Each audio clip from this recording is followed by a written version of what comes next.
Om Swastiastu, Assalamualaikum warahmatullahi wabarakatuh. Shalom, namo buddhaya dan salam sejahtera bagi kita semua. Perkenalkan, nama saya Malvin Keviano Sangat Cimamora dengan nomor induk mahasiswa 2409111008. Jadi kesempatan kali ini saya akan menjelaskan penyakit dari penyakit Febreosis genital yang disebabkan oleh Campylobacteriosis genital bovine. Nah, latar masalah yaitu peternakan melaporkan bahwa selama 3 bulan terakhir beberapa sapi betinanya tidak kunjung bunting meskipun sudah diinseminasi buatan lebih dari 2 kali. Satu ekor sapi betina yang sempat dinyatakan bunting juga mengalami keguguran pada usia kebuntingan sekitar 3 bulan. Peternak menyebutkan bahwa sebelumnya mereka menggunakan pejantan alami dari kandang sebelah sebelum beralih ke inseminasi buatan.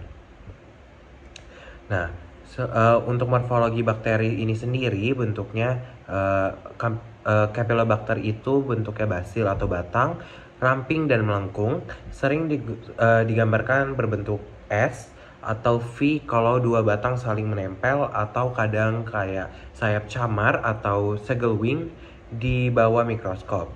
Nah, ukurannya sendiri kira-kira 0,2 sampai 0,8 mikrometer kali 0,5 sampai 5 mikrometer. Fun fact-nya bentuknya bisa berubah-berubah tergantung kondisi lingkungan. Di kultur lama bisa tampak seperti kokoid dan terutama kalau udah mulai mati atau stres. Untuk gramnya sendiri dia itu gram negatif karena dinding selnya tipis dan punya lapisan lipid tinggi. Nah, hasil pewarnaannya menjadi merah muda di bawah mikroskop. Kadang agak susah diwarnain kalau sampel tua atau jaringan langsung. Untuk motilitasnya, Campylobacter itu motilnya banget, gerakannya khas banget yaitu darting motility atau seperti loncat-loncat cepat. Nah, dia juga punya satu flagel polar tunggal atau bipolar tergantung spesies. Contohnya seperti Campylobacter jejunu yaitu memiliki flagel bipolar, dan juga Campylobacter fetus memiliki flagel polar tunggal. Serta dia juga punya ciri tambahan yaitu tidak membentuk spora dan tidak memiliki kapsul pada sebagian besar strain, dan juga oksidasi positif dan katalase positif, dan dapat fermentasi karbohidratnya negatif. Mereka lebih suka oksidasi asam amino atau asam organik. Untuk patogennya sendiri dimulai dari cara masuk ke tubuhnya bisa dapat melalui mulut, bakteri masuk lewat pakan, air atau alat perkawinan yang terkontaminasi. Lalu pada kasus genital fibrosis pada sapi, penularannya lewat perkawinan alami atau semen terkontaminasi saat inseminasi buatan pun bisa terjadi, atau pada kasus enteritis atau usus, penularannya lewat oral fekal atau feses hewan pembawa kontaminasi lingkungan yang tertelan. Selanjutnya mekanisme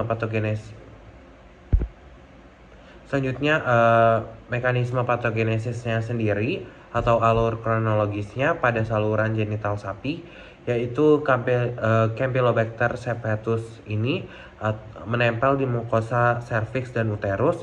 Lanjut, bakteri menginduksi radang ringan atau endometritis yang selanjutnya akan mengganggu implementasi dan kelangsungan embrio yang menyebabkan kematian embrio dini atau repeat breeding.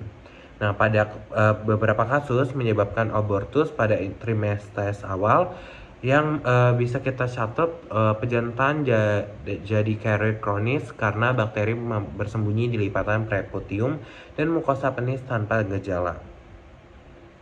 Untuk faktor virulensi utama Campylobacter ini, yang pertama adalah flagella yang berfungsi untuk motilitas dan bantu bakteri menembus lapisan mukus usus atau mukosa genital. Tanpa flagella, Campylobacter susah banget tempel dan kolonisasi jaringan inang. Ada juga adhesin atau protein pelekatan yang membantu bakteri menempel kuat di sel epitel inang, terutama di saluran pencernaan atau reproduksi. Setelah menempel, dia mulai kolonisasi dan menginduksi reaksi inflamasi lokal. Selanjutnya ada juga toksin CDT atau clitoral distension toxin. Ini adalah racun utama yang menyebabkan kerusakan sel epitel. Mekanismenya bikin sel menjadi bengkak dan akhirnya mati.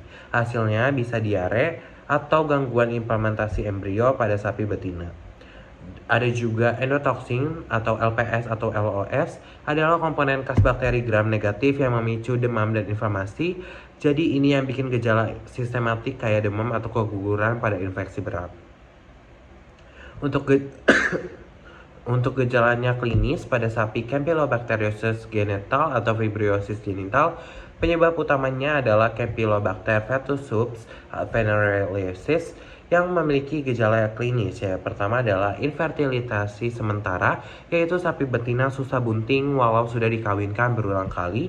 Ada juga repeat breeding atau tanda klasik banget. Peternak biasanya lapor udah diinseminasi 2 kali tapi nggak jadi-jadi. Ataupun ada endometriosis ringan, yaitu kadar keluar leleran lendir seperti abnormal dari vulva, dan juga kematian embrio dini seperti terjadi sebelum kebuntingan terdeteksi. Juga bisa terjadi abortus, bisa terjadi pada trimester pertama atau kedua meski jarang terjadi.